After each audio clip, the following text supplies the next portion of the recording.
Hello guys, welcome to a new chapter of the Empress Dowager Cixi. This is going to be chapter 20. A plot to kill Cixi, September 1898. Wild Fox Kang had been hatching plots to kill Cixi for some time now, knowing that she stood between him and supreme power.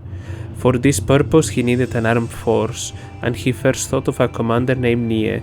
He asked clerk Wang Zhou to approach Nie and persuade him to join them, but the clerk declined to go, telling Kang that the mission was a pipe dream. The army was firmly in Cixi's hands. The first thing she had done when she would launch the reforms was to make key military appointments, putting the man who had the most unwavering loyalty to her, Yuglu, in charge of all the army in the capital and its surrounding area. Yuglu's headquarters were in Tianjin. Among those reporting to Yuglu was General Yuan Shikai, the future first president of China when the country became a republic. Now he was an ambitious and outstanding officer. He noticed that incredibly high posts were being awarded by the emperor on the recommendation of Kang's men, and so made friends with them. Thanks to Kang, Emperor Wangju gave General Yuan not one but two audiences immediately after his altercation with Cixi on the September 14th. His Majesty conferred on the general a promotion over the heads of his superiors, and practically told Yuan to detach himself from Yuglu and to take orders directly from him. The emperor was doing what the Wild Fox had advised, establishing an army of his own. After the audiences, one of Kang's fellow plotters, Tang Xitong, paid General Yuan a late-night visit on September 18th. Tan, one of the four newly appointed Grand Council secretaries, believed that reform could only be achieved through violence. There has been no reform without bloodshed since ancient times. We must kill all those deadbeats before we can start getting things done. Known to General Yuan as a newly risen VIP close to the emperor, Tan claimed that he had come to express the emperor's wish. General Yuan was to kill Yuglu in Tianjin and take his troops to Beijing, where he was to surround the Summer Palace and capture the Empress Dowager. After that, said Tan, to slay the rotten old woman will be my job, and need not concern your excellency. Tan promised the general that the emperor himself would give him a crimson-inked edict to this effect in his third audience, in 2 days' time, on September 20th. Yuan, who thought Tan looked ferocious and semi-deranged, was non-committal, but said that such a big thing would take some time to arrange. Arrangements were actually being made by the Wild Fox, who had devised a way to transfer General Yuan's soldiers, numbering around 7,000, and stationed outside Beijing, into the capital and position them next to the Summer Palace. He ghosted a proposal for another fellow plotter, Censor Zheng Xiu, to present to the emperor, claiming that a haul of gold and silver had been buried in the old Summer Palace, which might now be dug up to help alleviate the state's financial crisis. The proposal was timed to arrive on the emperor's desk just before Yuan's third audience, so that the emperor could give the job of excavation there and then to the general, who could therefore legitimately move his army onto Cixi's doorstep. As his diary later revealed, General Yuan was stupefied by Tan's proposal. He was faced with the dilemma of choosing sides between Emperor Wangju and the Empress Dowager. As he said to Tan, if the emperor really issued a crimson-inked edict telling him to do away with Empress Dowager, who would dare to disobey the slip of paper from the emperor? And yet, that very night he went directly to one of Cixi's trusted princes and denounced the plotters. Historians usually cite Yuan's denunciation much later, after he saw the emperor for a third time. This could not have been the case. Any delay by him on a matter of life and death for Cixi would have been interpreted by her as hesitation and a lack of loyalty. He would have never been trusted again. The fact that this time General Yuan later on had the unreserved trust from Cixi and a meteoric rise shows that he must have acted quickly. Meanwhile, other events had been happening concerning a visitor in Beijing at the time, Ito Hirobumi, former Prime Minister of Japan, the architect of Japan's war against China 4 years earlier and of the calamitous Treaty of Shimonoseki. Recently out of office, Ito was making a private visit to Beijing, and Emperor Wangju was scheduled to receive him on the same day of General Yuan's third audience. The mood among some educated Chinese in relation to Japan had swung from one of loathing to admiration and goodwill, since the more recent encroachment by European powers in 1897 to 1898. The Japanese actively cultivated influential men along this line. The war between us was a mistake, and we both suffered. Now that white men are bearing down menacingly on us yellow people, China and Japan must unite and resist them together. We must help each other. Some officials were sympathetic to this argument and were eager for Japan to teach China how to become strong. There were petitions calling for the emperor to invite Ito to stay and be his advisor. The chorus was led by Wild Fox Kang, who ghosted several petitions for others to present. A widely read newspaper in Tianjin, the Wu Wen Bao, owned by a Japanese and with backing from the Japanese government, promoted this idea, claiming that it would lead not only to good fortune for China and Japan, but also to the survival of Asia and the Yellow Race. It was known that Emperor Guangju intended to employ Ito as his advisor. The emperor had developed an extremely pro-Japanese attitude since falling under Kang's influence. On September 7th, he had written in his own hand a letter to the Japanese emperor, opening with intimate language unique in diplomatic documents. My dearest and nearest friendly neighbor of the same continent, and ending with a wish that the two countries will support each other to defend and secure the Great East. Ito himself seems to have been expecting to work with the Chinese throne. When he arrived in Tianjin, he wrote to his wife, I am leaving for Beijing tomorrow, where the emperor seems to have been awaiting my arrival for some time. In Tianjin, I am busy with banquets the whole time. Many Chinese have come and asked me to help China, and it is really impossible to say no. I have heard that the emperor seems to be able and bright, and only at the age of 27. Indeed, Emperor Guangju will give an audience to Ito on September 20th and might well announce Ito's engagement immediately afterwards. Appointments were often announced straight after the audience with the appointee. To enable the decree of employment to be seen as a response to popular demand, the Wild Fox ghosted two petitions pressing the emperor to engage Ito, one to be on His Majesty's desk before Ito's audience and the other the day after. Wild Fox Kang so keenly promoted the employment of Ito out of personal calculations. He was not so naive as to believe that Ito would be working for the interests of China and not Japan, and that China could maintain its independence under his stewardship. Japan had not wavered in its ambitions to control China. During Ito's visit, Japanese newspapers were talking about the necessity of China consulting the Japanese government on all policies. When he heard about the emperor's desire to employ Ito as his advisor, Earl Lee wrote just one word in a letter: ludicrous. Viceroy Zhang, the famed modernizer who had conceived the strategic Beijing-Wuhan railway, was shocked and rejected the idea outright. The Earl and the Viceroy were both ardent advocates of learning from Japan and employing Japanese advisors, but they knew that if Ito became the advisor to Emperor Guangju, there would be no way to prevent this former Japanese Prime Minister from becoming the puppeteer of China. Wild Fox Kang was as shrewd as the two statesmen, and yet he was maneuvering not only for the engagement of Ito, but also for creating a Sino-Japanese union, Liang Bang, or even a merger, the He Bang. The petitions he ghosted calling for Ito's appointment also urged Emperor Guangju to opt for one or other course. It is unlikely that he was sincerely trying to deliver China to Japan. More likely, he and the Japanese had struck a deal to advance each other's interests. Indeed, ever since the reforms began, the Japanese-owned newspaper in Tianjin had devoted much space to reporting Kang's opinions, which had hugely raised his profile and helped create the impression that the reforms were entirely of his making. This impression was not restricted to readers of that particular paper. As its news items were copied by other papers throughout the treaty ports, Kang's name acquired such prominence that people thought he was the leader of the reforms. The Tianjin paper also promoted the idea of the advisory board, while Kang suggested to Emperor Guangju that the board should include Ito. But the greatest service the Japanese did for Kang was to link him up with Emperor Guangju in the first place, through Sir Jinhuan, who was almost certainly their agent and working for their interest. One of the most westernized officials, Sir Jinhuan, was outstandingly able and shown in foreign affairs. He was Cixi's flamboyant envoy to a string of countries in Washington in the 1880s. He was the first Chinese minister to give a ball at the official residence, reported the New York Times. and was knighted in Britain, where he presented China at Queen Victoria's Diamond Jubilee. A confidential report to Tokyo by Yano Fumio, Japanese minister to Beijing in 1898, shows that he was the minister's regular source of top-secret information.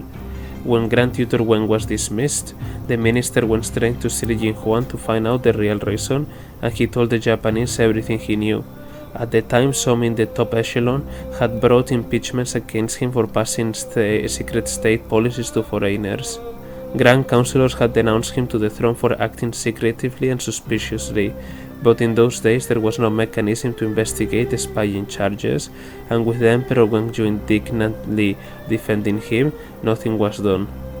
Cixi had wanted to have Sir Jinhuan's house searched for evidence, but largely because of his close relationship with the Emperor, her order was not carried out.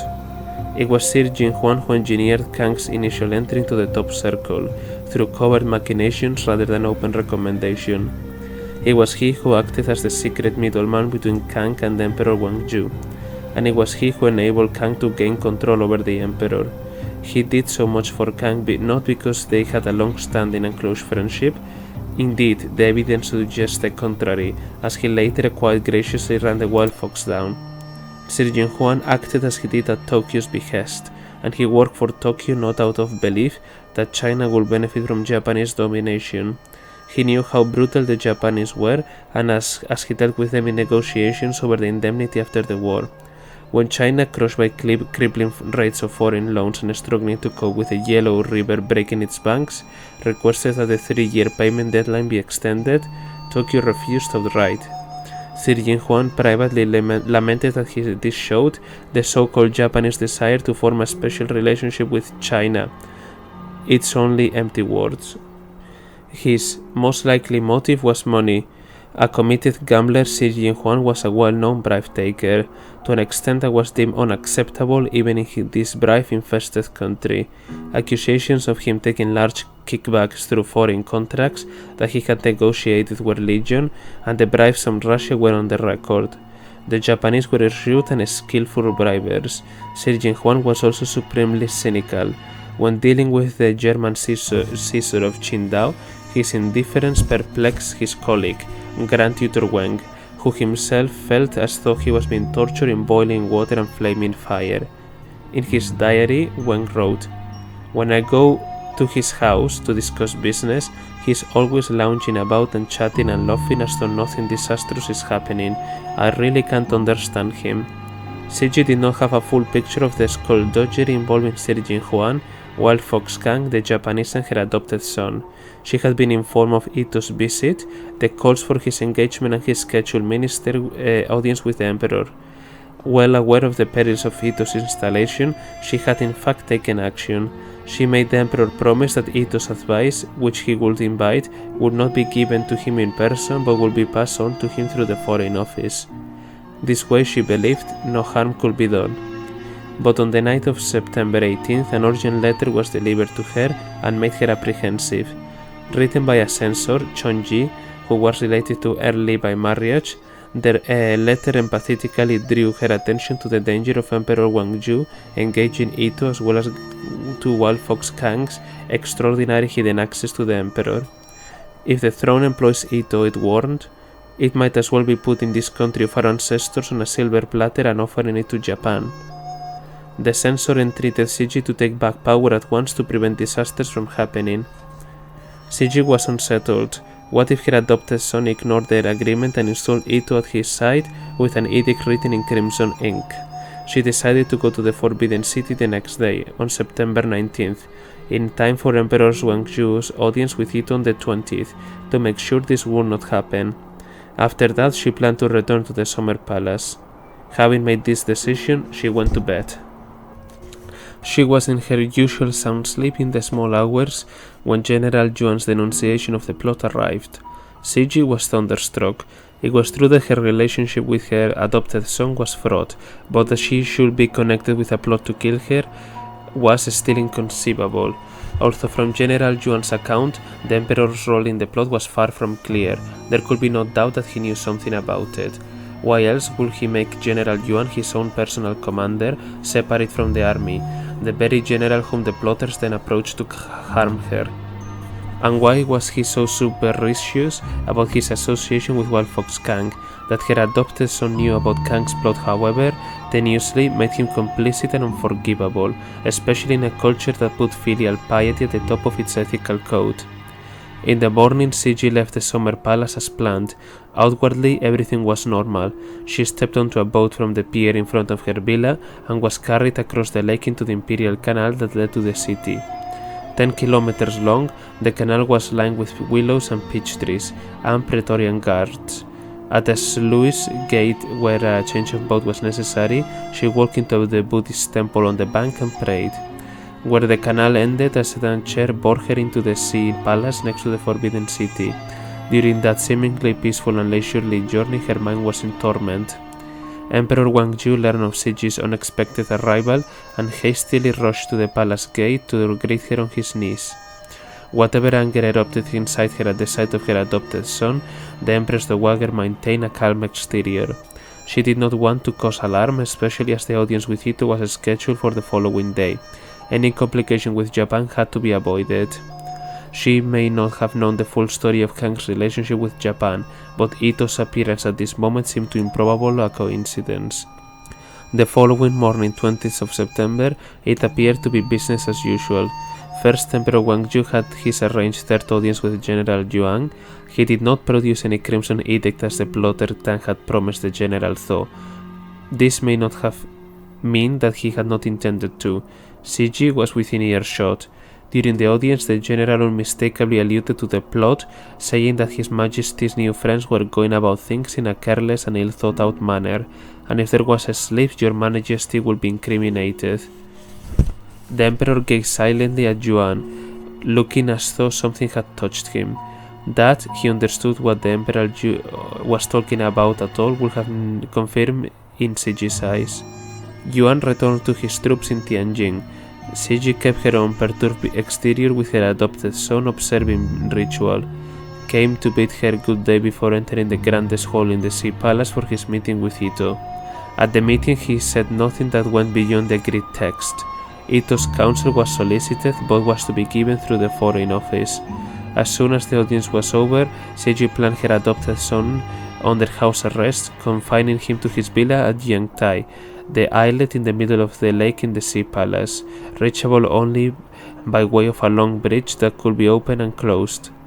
When she went to the Summer Palace, she would take him with her. He had become, after all, her prisoner. As such, on the following day, he wrote in his own hand a decree in crimson ink announcing that Cixi would be his guardian. A formal ceremony was subsequently staged.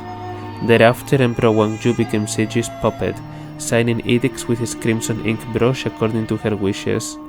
He continued to see officials and grand councillors, but always with her. The silk screen that had been concealing her was removed. She stepped from behind the throne to the front of the stage. Cixi quickly formed a clear picture of the Wild Fox activities vis-a-vis her adopted son. The Emperor had scarcely any secrets from his eunuchs, whom Cixi began to interrogate.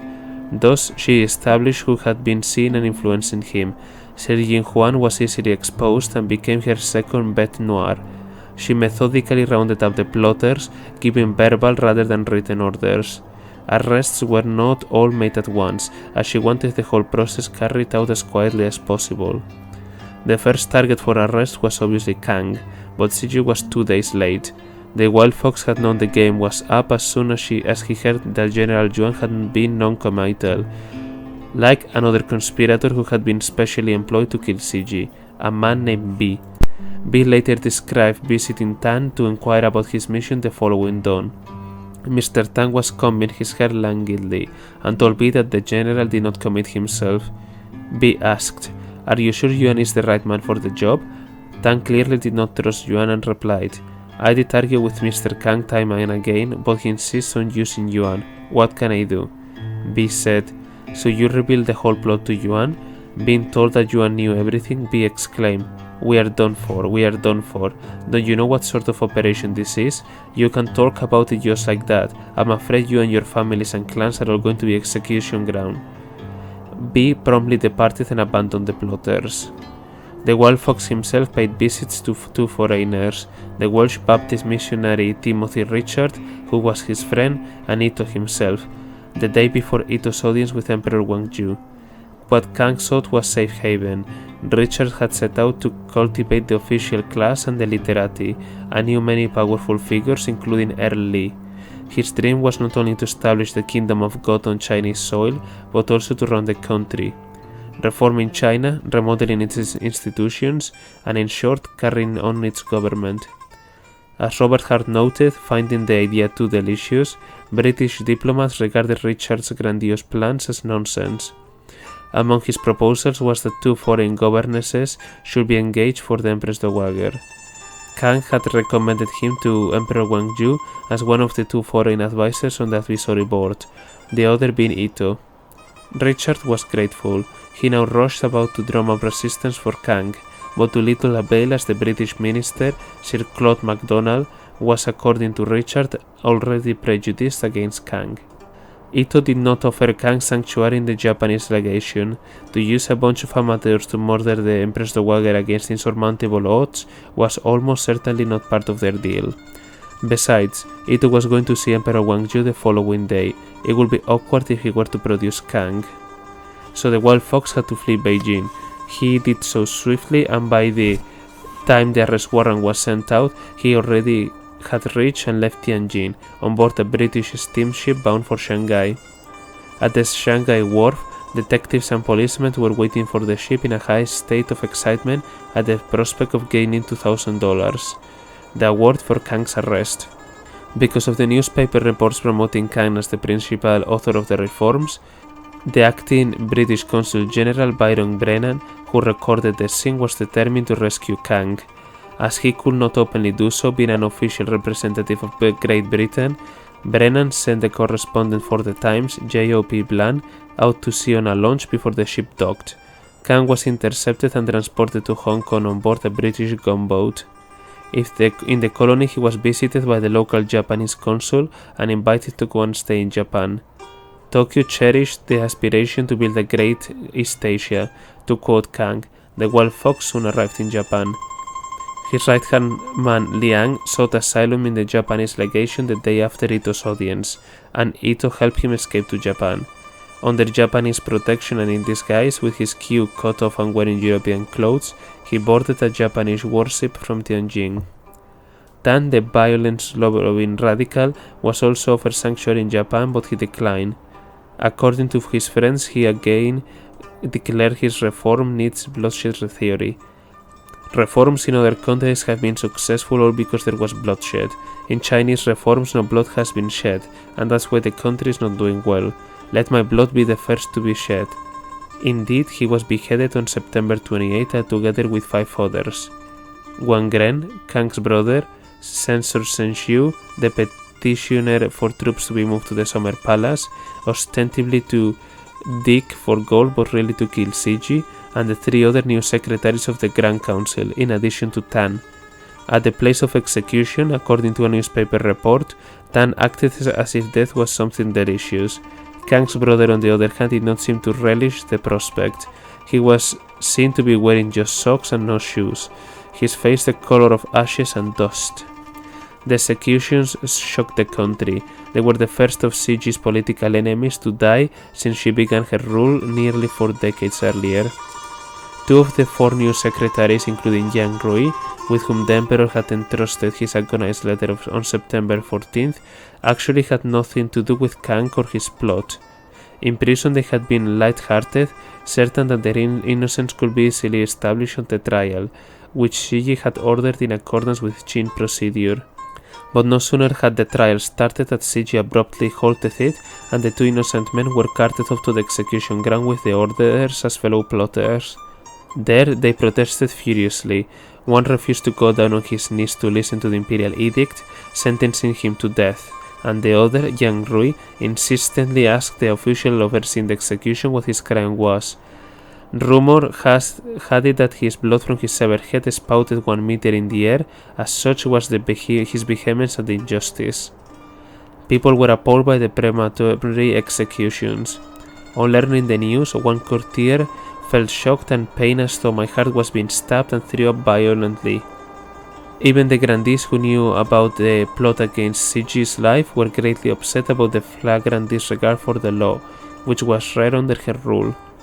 Cixi cancelled the trial when she realized that it would inevitably make public something that she had to conceal at all cost: her adopted son's involvement in the plot. A trial would reveal that Emperor Guangju wanted her deposed, if not killed.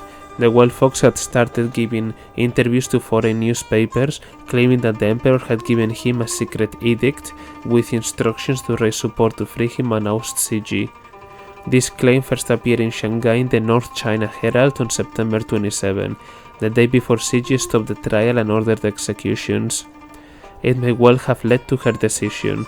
If Kang's assertion seems to be confirmed officially through the trial, Cixi will be facing a direct prospect. The Chinese will be divided and forced to take sides, and the country could be thrown into upheaval. Foreign powers might decide to answer Kang's plea and send in troops. In particular, Japan could well try to prop up Emperor Guangju as its puppet, on the pretext of rescuing him. Cixi could not allow the fatal breach between herself and her adopted son to be exposed. Thus, Cixi herself covered up the plot against her life. The decree about the plot and executions, issued in the name of the prisoner emperor, was vague and evasive, and falsified the emperor's position. Kang and his accomplices were said to have attempted to surround and attack the Summer Palace, to kidnap the Empress Dowager and myself. The other key figure, General Yuan, also had reasons to suppress the truth. He did not want it known that he had betrayed the emperor. He kept his diary about the event hidden during his lifetime, after all. As Cixi remained silent, Kang's was the only voice to be heard. When he adamantly denied that there was ever a conspiracy to kill Cixi, claiming indeed that it was Cixi who had concocted a scheme to kill Emperor Guangju, his version of events was widely accepted. Sir Claude MacDonald believed that the rumored plot is only an excuse to stop Emperor Guangju's radical reforms. So the story of Wild Fox Kang's attempted coup and murder of Cixi lay in darkness and obscurity for nearly a century, until the 1980s, when Chinese scholars discovered in Japanese archives the testimony of the designated killer B, which established beyond doubt the existence of the plot. Meanwhile, the 6 men executed, 4 of them conspirators, have gone down in history as having died heroically for the reforms, acquiring the household name of the 6 gentlemen. Wild Fox Kang entered myth as the hero who lit the beacon of reform and even had a vision to turn China into a parliamentary democracy. Kang largely created the myth himself by revising and falsifying his writings and petitions, deleting, for instance, his article that specifically rejected parliamentary democracy as a desirable political system for China. He was a first-rate myth-maker and propagandist. While promoting himself, he and his right-hand man Liang tirelessly vilified Cixi, inventing many repulsive stories about her in interviews, speeches and writings, some of which were carried in newspapers in the treaty ports, while others were produced as pamphlets in Japan and posted into China. In this, they charged Cixi with poisoning Empress Sen, driving her son Emperor Tongxi to death, forcing the son's widow to kill herself by swallowing a lump of gold, exhausting the naval funds to the tune of tens of millions of taels to build the Summer Palace, and causing China's defeat in the war with Japan. Almost all the accusations that have since shaped public opinion about Cixi, even today, originated with the Wild Fox. It was he who first represented Cixi as a debauched despot, alleging that she had many male concubines and nightly orgies with eunuchs. People believe Kang largely because he implied that his source was Emperor Guangju himself, who had given him the secret edict smuggled out of the Forbidden City, sewn into a belt. The Emperor, Kang declared, did not regard Cixi as his mother, but merely as a concubine of a late emperor's, and a licentious concubine at that. While Cixi's most deadly enemy was at large and shaping history's view of her for the next 100 years and more, her second most loathed foe, Sir Ying-Huan, was taken off the original list for executions. The British and the Japanese lobbied on his behalf, the British especially persistently because they had given him a knighthood. His punishment was consequently commuted to exile in Xinjiang. Before he left, though, Cixi Huang sent a message to the Russians, asking for a further 15,000 taels from the bribes they had offered him. His guards for the journey ruthlessly tormented him, telling him that without the money, we can change our faces from chilling winter frost to caressing spring breeze. The Russians obliged, even if he was by then useless to them. They reckoned that future bribe seekers needed to see that they honored their deals. Cixi hated him with a vengeance because it was he who had turned her weak adopted son into a prey for the wild fox and for the Japanese. Thanks to Cixi Huang, the empire came close to landing at Japan's lap. Cixi Huang himself acknowledged that his relationship with Japan was the cause of his downfall. He told the guards escorting him to his place of exile that Empress Dowager started to suspect him when she saw that he appeared intimate with Ito on the day of Ito's audience with Emperor Wangju.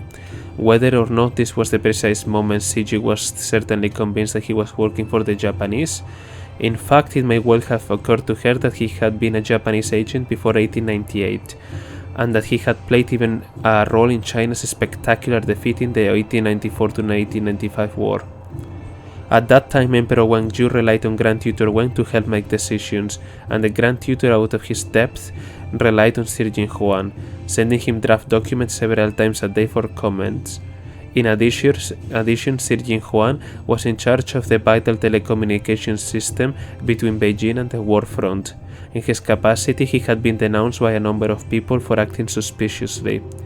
The charges included that he hid reports and cables and changed some of their content. Staff referred to him as a traitor, suspecting him of passing on military secrets to the Japanese. But like other charges against grandees, this critical one was not investigated. Grand Tutor Wen was his close friend and would explain his actions away to the emperor. Since then, it has emerged that the Japanese had full knowledge of the telegraphic exchanges and knew, like the fingers and palms of their hands, every move made by the Chinese military. Tokyo also knew, crucially, that Emperor Wangju was willing to pay any price for peace, which allowed it to exact the wildly extortionate indemnity. No matter how convinced she was of Cixi Huang's treachery, no matter how furious she felt, Cixi was again unable to expose him through a trial. In this case, she could not afford to offend Japan. As a result, when Cixi Huang was sentenced to exile, his crimes listed in the imperial decree were outlandish: harboring evil intentions, conducting himself in a secretive way, etc. This sounded like a grotesque fabrication and reinforced foreign's abhorrence of Cixi. They kept pressing for Cixi Huang's release. 2 years later, on the very day that she appealed for cooperation from Japan and Britain to cope with a foreign invention, she ordered the execution of Cixi Huang in his place of exile, an order that she specified was to be delivered at the fastest speed. Cixi Huang had remained in the forefront of her mind, and she wanted to preempt any demand from Britain and Japan for his release as a condition for agreeing to help. Cixi ordered all their executions, which did not need a trial and were at the discretion of the throne, those of the eunuchs. 4 eunuch chiefs who had facilitated communication between Emperor Wangju and the Wild Fox were put to death by bastinado inside the Forbidden City. Earlier in 1898, a eunuch, called Liang Kai, had been sentenced to death by the Ministry of Punishments and executed publicly. His death had nothing to do with the plot. He had written a petition, and the Qin absolutely prohibited the eunuchs from any form of political participation, punishable by death. This was not enough to quell her fury, and Cixi took the trouble to specify no coffins or funerals for them, just throw them into the mass burial pit. 10 other eunuchs were first beaten and then forced to wear a kang, a heavy wooden yoke weighing between 13 and 18 kilograms, which sat on the wretched eunuch's neck and shoulders, in some cases forever. Such punishments had not been practiced for so long that the old kanges had rotted and the court prison cells had partially collapsed. The court management had to have new kanges made and the cells repaired. Compared with them, the officials implicated in the Kang case, but not directly involved in the plot to kill Cixi, got off rather lightly. Most were simply dismissed. Only one, learning companion Shu, was given life imprisonment, but he was released 2 years later. At that time, Beijing was occupied by foreign invaders and the doors of the prisons were open. Rather than flee, he stayed on and was officially set free by Cixi. Another official was exiled to Xinjiang, but was allowed to return home after 2 years. While dealing with her enemies, Cixi wished the reforms to continue and issued decrees stressing her wish. She penned a long edict in her own hand, in which she extolled the West's ability to make their countries rich and strong, and vowed that China would learn from their good ways and apply them step by step. But whilst many evolutionary changes did indeed go on, the reforms as a movement inevitably stopped. Those decrees concerning Khan and his associates were cancelled, the hastily sacked officials were reinstated, the impracticable orders such as giving everyone in the empire the right to write to the emperor direct and receive an answer were rescinded, and the radical shake-up of the imperial examinations was put on hold. It did seem that the country was reverting to the old ways. Western observers who had no idea that the reforms had been launched and spearheaded by Cixi, and who thought instead that Kang was the leader through Emperor Wangju, were unanimous in condemning her for killing the movement that had only lasted 100 days. With Cixi cast as the villain, Kang tried to persuade foreign governments to use military force to overthrow her and reinstate Emperor Wangju. In Japan, he started talks with the intelligence service the moment he arrived, urging them to help kidnap the emperor and set up Japan back throne, ultimately forging a Great Asia merger. One active member of these talks was B, the man chosen to kill Cixi. One intelligence officer, Kotaro Munakata, revealed Tokyo's official position. The Japanese government will not dispatch armed forces lightly, but if the right time comes, it will of course provide aid without you even asking for it. To prevent rescuers or kidnappers from reaching Emperor Wangju, Cixi installed tight security around her prisoner. Large iron locks and bars, ordered from the royal ironsmith in the capital, were fixed onto his villa in the same palace, Yingtai. Brick walls were erected, blocking the villa from the surrounding lake. The big sluice gate that separated the lake from the waters outside was checked and strengthened, so that no swimmers could move in or out underwater. When winter came and the water froze, orders were given to break the ice so as to prevent anyone from approaching the emperor on foot across the lake. Cixi even became paranoid that her adopted son's loud percussion instruments, his drums, gong and cymbals, might be heard outside the palace walls and help his rescuers locate him and make contact. She told the eunuchs who looked after his instruments to inform her before giving him the instruments. Imperial concubine Pearl had helped the emperor communicate with Kang through her eunuch servants. Her villa was on the shore, looking out across the lake to the emperor's islet. Now the lakeside of her villa was blocked off by a brick wall, and she too became a prisoner. The ugly grey walls even disfigured Cixi's own summer palace. Emperor Wangju's residence there, the villa of the giant ripples, stood right on the edge of the lake and could potentially be reached by boat or underwater swimmers. The side facing the lake was therefore sealed off by a crudely erected pile of bricks, some of which still stand here today.